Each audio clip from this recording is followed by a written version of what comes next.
Betta fish. My daughter wanted a betta fish for her birthday.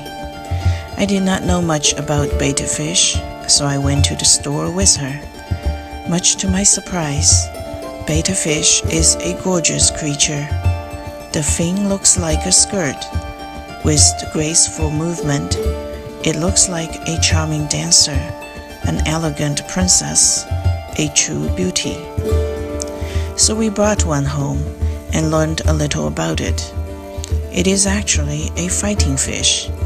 That is the reason why they were kept in an individual container. But why?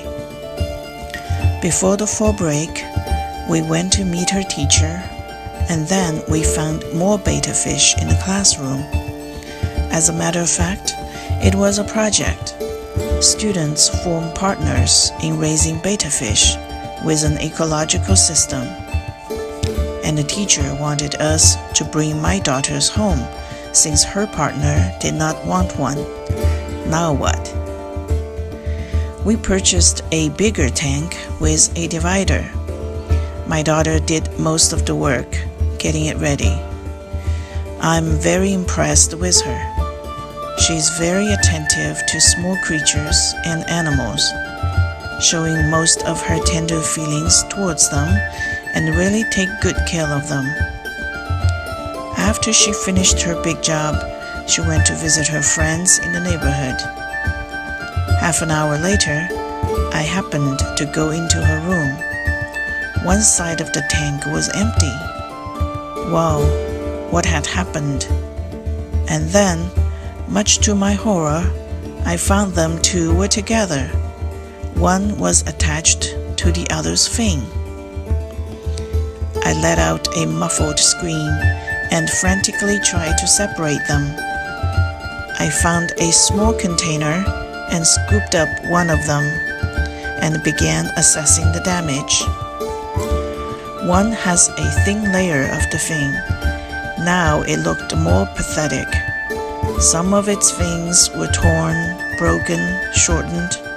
It was like someone has a thin layer of hair to start and now looked more bald and bare.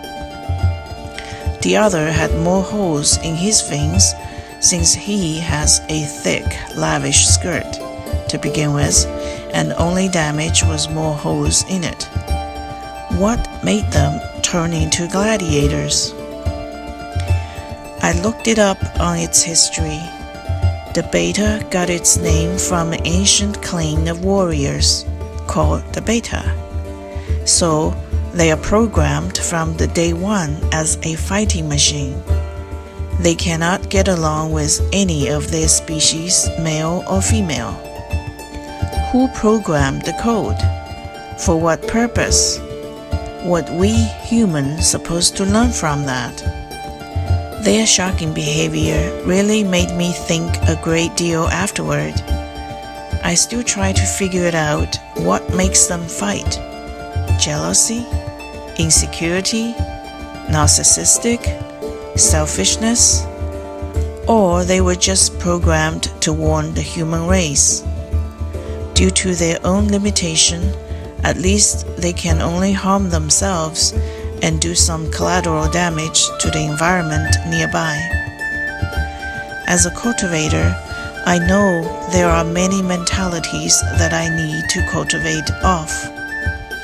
I know they are not good, but nature really illustrates to me just how deadly it can be. If the mentality like that is not relinquished as a cultivator, then he or she can never elevate to a higher level or develop any capability.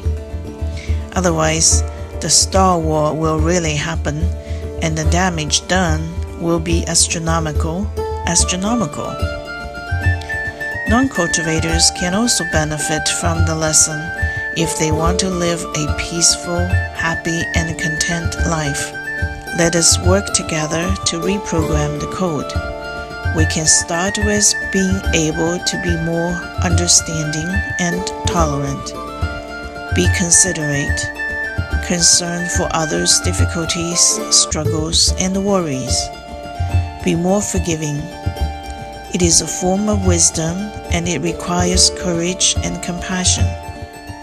Those with wisdom and virtue are able to know how to get along with others, how to accept, appreciate, and acknowledge others. If one only wants to change others, there will be no rose, only thorn, no peace, only war. From now on, whenever I'm in a situation impossible to reason or make sense, I will actively decode and reprogram. Want to turn me into betta fish? No way.